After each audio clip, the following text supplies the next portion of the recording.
let me go to Torrie in Detroit. Hello, Torrie. Welcome to the Glenn Beck program. Wow. How you doing, Glenn? Good. How are you? What's the wow about? It took me 4 years to contact you, man. I've been watching you ever since you left CNN and you went to Fox. And I was devastated when you went off TV because I don't have a computer. I changed my mind about Obama when I was watching the episode of the Glenn Beck program, and he started explaining about socialism. And me coming from Detroit, I never heard of that word. I've been raised around Democrats my whole life, and the information that Glenn was talking about, it clicked to me and it made sense that this is what's going on here in Detroit and in my life growing up. I tell you what, here's what I want to do. I want to put you on hold. I want to fly you down, you and your family, and you come down on me, and you come down to 728, and you serve, the community down here and help us load some trucks with some food, and maybe take your family out and help clean up a neighborhood or whatever. We'll get just one of the services. Are you serious? I gotta wake my wife up.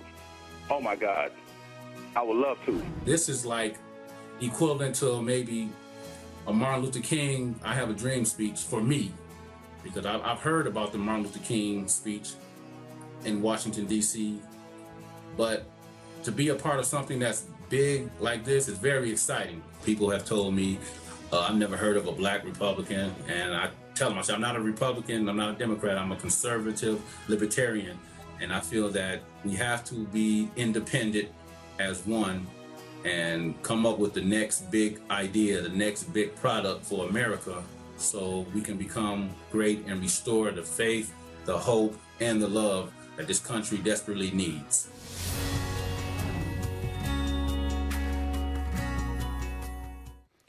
Well, Torrie has made it, and his wife Miko is here, and a little wee one sleeping in the carriage.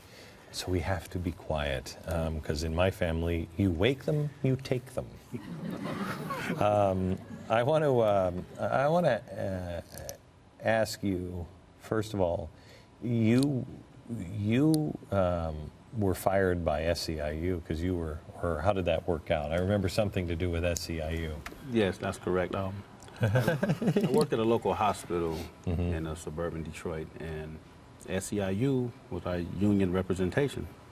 Now, ever since I started watching your show, learning more about SEIU, I would go to work the next day and I would inform my coworkers about the things that SEIU was up to, trying to turn our country into a communist state, and that they were taking, I believe they were taking our union dues to support Obama. Oh, but yeah. nobody wanted to listen to me. Nobody would. Nobody would listen to me. And I would address management on certain issues, and management wouldn't just brush me off. They wouldn't, take me seriously. When he was doing these things, you had to have known you're not winning over friends. No. No, because all of my friends, I'm for Obama regardless. So it's hard to talk to people in Detroit, especially black Americans. How is that? I don't understand that. Detroit has been wrecked by progressivism. For the last 50 years. Yeah. I was born in 1971. We had Coleman Young as the mayor for 20 years.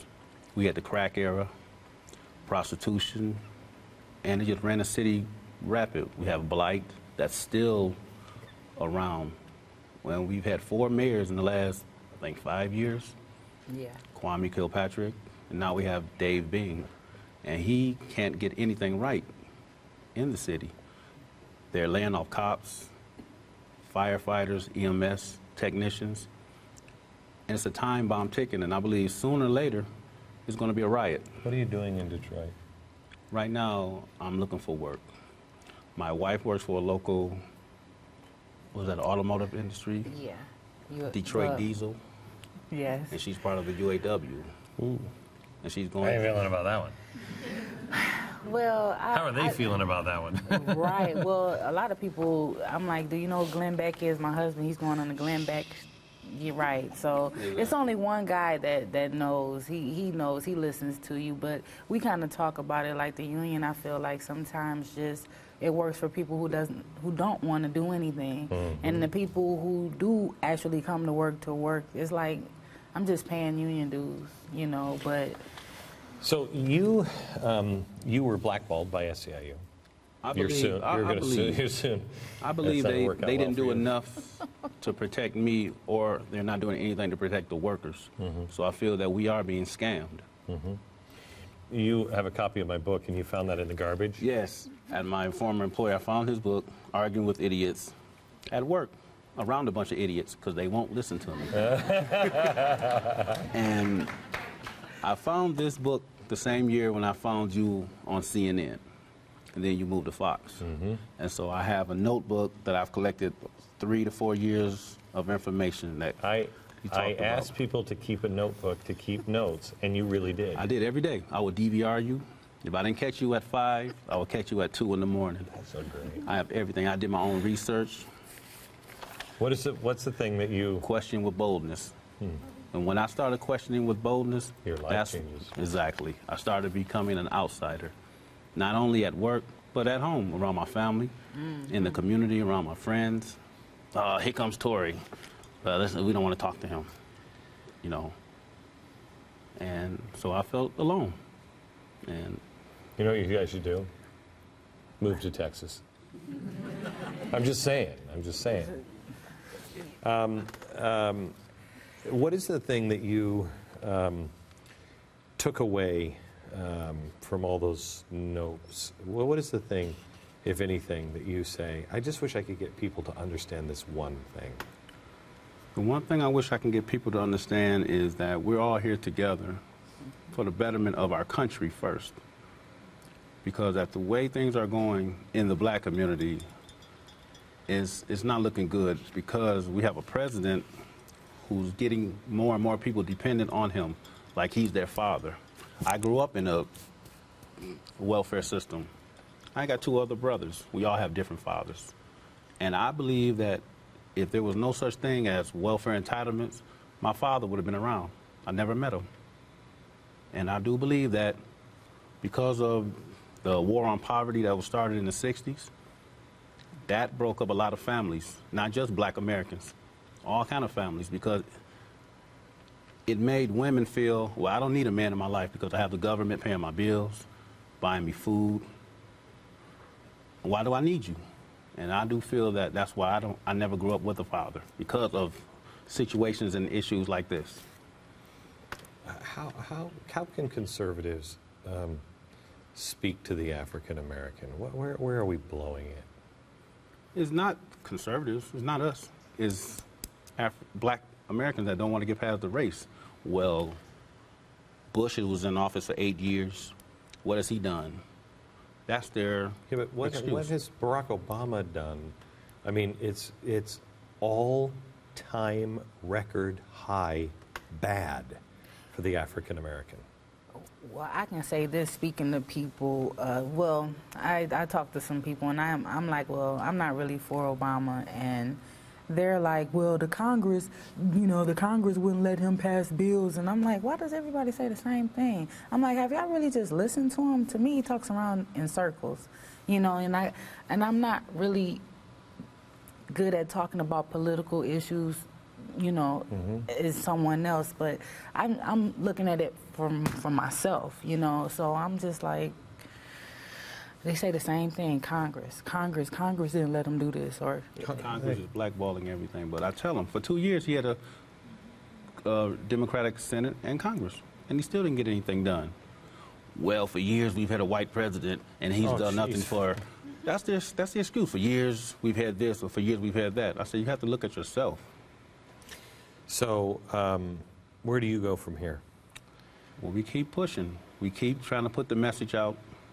You know, when all week long on my way coming here, I've heard things like, well, don't be brainwashed. Don't fall into what he's talking about.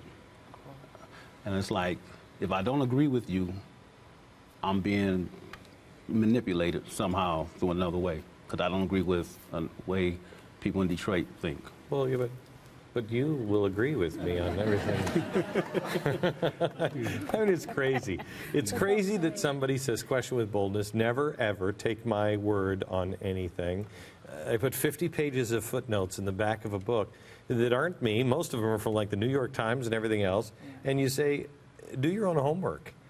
And they still will say you're being brainwashed. No, you know who's brainwashed? They are. Yeah. Yeah. You're brainwashed. If you're really thinking that you're getting the straight scoop from a party, be it Republican or Democrat, and just you're blindly following, you're brainwashed. You're crazily brainwashed. Yes. And when I looked up the Weather Underground manifesto that you told me to look at, I know people that grew up in that era. Now they're in their early 60s, and I asked them, what was it like back then? Do you see any comparison to the rioting and the shakeups that they're doing, that they did back then, and what's going on now with the movement that they're having, riots all over the country? People are being felt that the rich are oppressing them. And I'm like, it's the same thing. History is repeating itself. They see that? No, they don't see it, because most of them are liberals, and they don't see it. Ever just drive you out of your mind? You know, I told Miko on the way here, I'm just going to stop talking to people. But I can't. I can't. I said, but then I can't. Never, never, never, never, never. That's what's so important about weekends like this. You'll make friends. You'll make a lot of friends. And, you know, we just have to, I mean, like, you know, I haven't stopped talking to most of my family. Although most of my family would like me to stop talking to them. Right. You know, you have to continue to be in the world, not of the world, and you have to just make friends to reinforce each other and be able to stand. But let me tell you something. Detroit may be losing right now, but freedom is winning. Freedom will stand. Amen. It's far too important, and all we have to do is stand up. And I have to tell you, I've met so many African Americans that are just like you, that are like I am. I'm a black American. I'm not African American. I've never been to Africa a day in my life. I've been to Africa. You don't want to go. I believe. Yeah, it stinks on ice. Stinks on Because ice. we have Africans that live in the city, and they look at us like, Torrie. you know, like they're better than us. Seriously. You know, and I'm like, well, I don't want to be like you at all. I want to be American. American. I'm so glad you guys are here.